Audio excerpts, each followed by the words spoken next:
Well, absolutely. Good evening to you, Kolim Gambi, and to our primetime viewers as well. Live to you here from, you can hear the ambient noise around us from very bustling or almost bustling Long Street in Cape Town. It's a Wednesday evening, but still people are coming out in their numbers. And here in the background, you'll see what has become an iconic spot on the strip in Long Street, Beerhouse, this yellow shop front that's become such a part of the nightlife here in Long Street.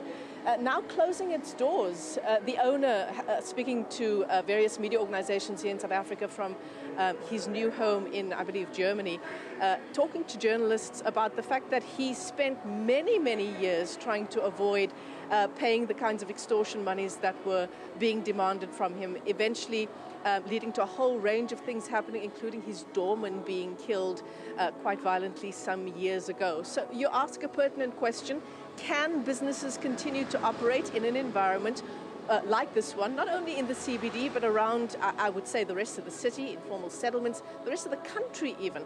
Let's bring in JP Smith. He is the MMC for Safety and Security here in Cape Town. JP, it's great to talk to you. You've been in this portfolio for some time now. I imagine the issue of extortion is not a new one for you. No, it's not a new one. It's challenging because it's not directly within our competency as a city. It's our competency at a stretch only. If you ask SAPS, they will tell you that they are not entirely sure of our locus standi and rights in this regard. For instance, when the kidnapping situation was at its height in Cape Town, we demanded, after a public meeting called by the MJC, a kidnapping and extortion task team. The kidnapping component of that took off. We work closely with SAPS, and you'll see at the moment our kidnapping incidents are at a minimum. Our stats are really low, and that's some good progress. The extortion side of that, cooperation and collaboration, did not happen. In fact, only in the last couple of months have we really seen meaningful progress. And I think that there is some optimism now, despite a casualty like Beerhouse, which I think is extremely regrettable. I met with the owner just before he left South Africa, and I'm hoping some of these casualties can still be reversed. But there is definitely hope now, because perhaps as a consequence of the Government of National Unity, we are seeing National Minister Mkhunu take a very different approach from his predecessor, who was extremely adversarial and constantly blocking the city from participating. As a consequence, we've seen SAPS itself take a different approach, which is very encouraging. There's a lot of collaboration now, and I mean, just in the last year, we've registered over 105 extortion cases as inquiries. And from our side, we are collaborating in investigations with SAPS on a number of things, which amongst others has led to, for instance, the arrest of the murderers of Wendy Kloppers, which the city was critically involved in, and a number of other cases that we are collaborating on. It has led to the blacklisting of a whole slew of companies linked to organized crime figures, and a lot more coming, because the better our investigation gets, the more investigators the city are piling into the equation, the more we are able to assist and the deeper we can dive. And so I think that's going to start having more of a material impact. And we are assisting other sectors. It's not just the construction mafia. We are also assisting, for instance, we convened a large meeting or an assembly of all the public transport sector stakeholders that were experiencing extortion at the hands of the taxi industry, the Santaco membership organizations, who are holding them ransom, taking their vehicles, seizing their vehicles and demanding payment. And on a weekly basis now, we're intervening to help recover those vehicles. So there is good progress in some sectors. The nightclub and late night entertainment sector, here in Long Street specifically, is not a sector where we've had progress. And unfortunately, it will require them also to come to us and bring us information. And that has not yet happened. I'm glad you brought up the murder of the city official Wendy Kloppers, because when we talk extortion, we don't just talk about the nightclub scene, right? And you've already touched on the taxi industry, the construction mafia as well. It's incredibly wide-ranging, and the underworld figures at the heart of it have their roots incredibly deeply in this issue. Absolutely. I mean, there was a certain degree of infiltration of our own city, which through our own safety and security investigations unit, the previous minister used to refer to as the rogue unit, we were able to make good progress with that investigation, hand an active case over to the South African police, which allowed them to take further arrests, make further arrests and further investigations. City officials were fired, prosecutions are taking place, so good progress there, and I think we have managed to severely curtail their reach into the city council, and provincial government is doing the same, so we have gotten a lot smarter, and to do that we've had to invent capacity which a few years ago SAPS would have said adamantly is not part of our competency and we're not allowed to do. With the cavalry not coming over the hill to save us, we saved ourselves, we did these things ourselves, we acquired our own investigative and crime intelligence capacity, and I think that investment is now bearing dividends in terms of the ongoing or new collaboration with the South African Police, with the Commercial Crimes Unit, with the Hawks, which we are encouraged by, and we will do as best we can to assist them, be it through technology, the ISR and drones relating to kidnapping cases or otherwise, be it through the investigative capacity, the data that the city sits on. It sits on a very substantial body of data in relation to the property records and other stuff that we have and various municipal accounts. And I think SAPS have cottoned onto that, and we're seeing that relationship evolve, which is not a day too late, because already, aside from these kind of casualties, there are casualties all over our city. We haven't even spoken about the kind of extortion in the informal trading sectors and township environments in places like Khayelitsha, which has been heavily affected by these syndicates, and where we absolutely must make an impact to cut off their reach as well. I mean, these are businesses in informal settlements they're incredibly small businesses. Some started during COVID-19. They're not making a high turnover, and yet for them to operate and get the little money and the little income that they're getting from those businesses, they have to pay up, or else. So I want that to cease. We cannot have a situation where anybody can prosper or get ahead if these kind of extortion rackets are going to do what they do. That must end, and I am deeply committed to making that end with whatever tools we have. We do need SAPS to work with us and accept our help. If they cannot do it alone, they must let us help, or else they must fix it on their own. But if they're not fixing it, accept the assistance, and that seems to be happening. We are seeing good signs of companies gaining confidence. The Atterbury Group, which got implicated in the King area development with Old Mutual around Rolf Stansfield and his wife, and that development projects have now publicly in a press statement with the mayor distanced themselves from that, have severed all commercial ties. That is a good and bold step, and we're hoping it emboldens other people to do likewise and speak out and step forward. Don't think that you are maybe paying these extortion rackets now and your security situation is in hand. Tomorrow, their demands will increase, and you will be forever acquiescing to greater and greater demands until we have a criminal economy that owns us instead of being able to be manageable and being able to be prosecuted, where it gets to South American proportions, where your cartels become so powerful they run government. This can only be stopped now, but it is going to require the private sector to also take ownership of the problems. I've heard businesses say things like, you know, I pay the money because I'm not paying for security anyway. And you've already touched on this. It's you're selling your soul effectively if you're going to pay up when it comes to extortion. It cannot be a cost that you write off as paying for security. It can't. And they're also not making a meaningful impact on the problems. Randolph and other businesses here have told me about petty crime issues here that is damaging their business, that is causing clientele to avoid the area. This so-called security, the extortion security, are not impacting on that.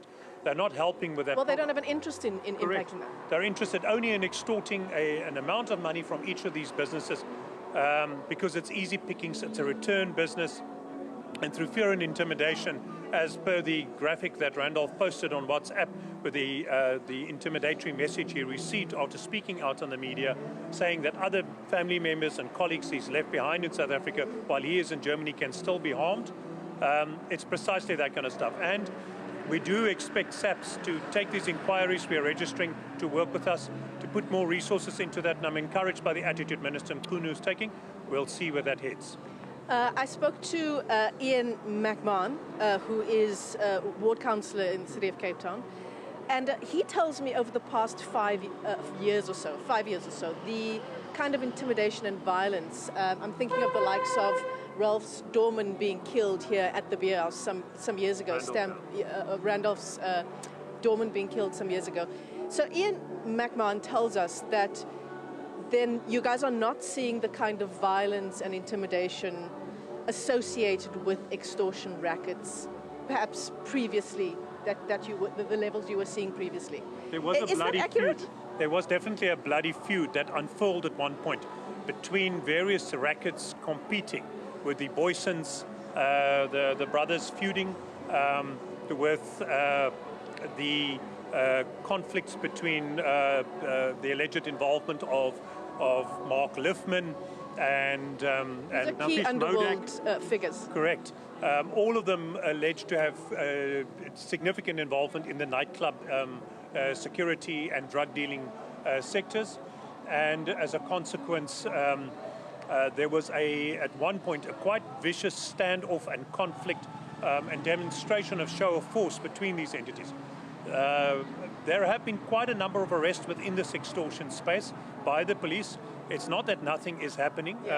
If I must rise to the defense of SAPS, there have been significant cases being dealt with and significant arrests made, and the prosecution of a whole slew of very high-profile organized crime figures simultaneously now, who are each in some kind of significant criminal justice challenge now, and long may that last, and may we see all of them significantly convicted and taken away. Unfortunately, some of them, even from within incarceration, seem to be able to conduct ongoing criminal operations. We have a strategy for that. We are talking to SAPS about unfurling that and assisting them, specifically including Longstreet as well. So we'll see how additionally we can assist, and perhaps Beerhouse can get another owner and some of its legacy saved. You know, I want to ask you the question about, you know, people who pay the extortion money as a write-off for paying for security. The issue with that is that the money is not just extortion or paying for your security, it's where the money goes, right? These are key underworld figures who have their tentacles in the gangsterism and drugs problem in Cape Town. So all that money goes to building criminal syndicates and their empires. The more money they have, the more people they can corrupt. The more police officers they can corrupt, the more judges they can corrupt, the more firearms they can buy, the more properties they can own, the more criminal infrastructure they can put in place, the more firearms they can acquire and distribute to people, the more other gangs they can influence and empower. And these criminal economies tie into each other. And the syndicates are dangerous. If you want to see what that looks like 20 years down the line, look towards what has happened into some South American countries where we are on the on-ramp of the freeway that they are, and I am keen to get off now while we can and not end up with criminal syndicates that run countries, that create whole no-go zones. And I think we must also change our narrative. I saw recently one of the community organizations in Cape Town speaking out on crime, saying that we must change our narratives on this. It is something I've been saying for a long time. I'm happy to see that their language is catching on. We must stop speaking of organized crime figures and otherwise. We must call them what they are. They're paramilitary organizations that are risks to the state. They're a risk to the integrity of the state. They are trying to create no-go zones of criminal activity, and the state must respond to them in like manner as a threat to the sovereignty of the state, and take action and apply resources accordingly. We cannot keep on chipping away in small amounts at these big problems, because in a few years the state will find itself in an irreversible situation. It does seem like national government is waking up to that reality and is putting in more resources now. We're encouraged by the current prosecutions happening, and they must know that the city and the provincial government stand behind them, completely willing to help in any way that they can identify with as much resources as are needed. For, you know, when you and I were talking off camera, you were telling me about the difficulty in getting restaurant, bar owners, owners of places here on Longstreet to come forward. And perhaps that's with good reason. You know, people fear for their life. It's not an industry that's without violence. But that's a message, what you've just said, it's a message to them, right? You're not just paying off once-off monthly security fee. No, you're enabling a criminal enterprise that ultimately will create an existential challenge for all of us collectively, for all of the business sector, for the prosperity of our city, our province, our country. These syndicates don't just operate in one place. They're doing the same thing in Johannesburg and KZN. Some of the same individuals on all sides. They're developing multinational, transnational connections. they will become more and more dangerous. At least one of these high-profile criminals has already attempted some transnational activities that I'm aware of. So they will constantly propagate and expand themselves. We all have a duty to curtail that. We want a city that is prosperous and that is successful. We have so many things in Cape Town that are so amazing. There is this dark underbelly that we do need to rid ourselves of. And it is not impossible. Other countries have overcome bigger challenges in this particular space than we are facing, much bigger. It is entirely within the realm of the achievable. And it is going to require everybody to step forward. I don't want to hear that it is not possible to step forward. We are happy. I asked Randolph to distribute the message that these business owners must approach us. I'm on a WhatsApp group with them. I know they can't do so collectively in front of others. They are welcome to approach me individually, and we will confidentially and discreetly handle the information, as we did the informant in Hanover Park the other night when our officers were attacked. We understand about discretion and privacy and anonymity. Then we can start making an impact here that we are making in the construction mafia situation, in the transport extortion environment, in the informal economy environment, where people are approaching us with the same kind of risks being applied to them. Yeah. Ultimately, this is what feeds into the drugs and gangsterism problem in Cape Town, isn't it? Well, it will end up with the situation here becoming so untenable that your clientele will be impacted. You may, in the short term, be deferring conflict, but in the long run you will create a criminal economy here that will chase away customers by and large, and you will commercially, it is bad news for these owners to enable or support these syndicates or protection rackets in any way. Absolutely. JP Smith, thanks very much indeed for joining us here this evening. We're live on Long Street, Xoli Mgambi, and our prime-time viewers. An incredibly important message from JP Smith, who is the MMC for Safety and Security here in Cape Town, as we take a deep dive into the issue of extortion rackets, not only for businesses and nightlife, the likes of Long Street, but certainly in the construction mafia, the transport sector, and of course it all feeds into the perennial problem of gangsterism and drugs here in the Western Cape and around the country. For now, Xoli Mgambi, it's back to you in studio.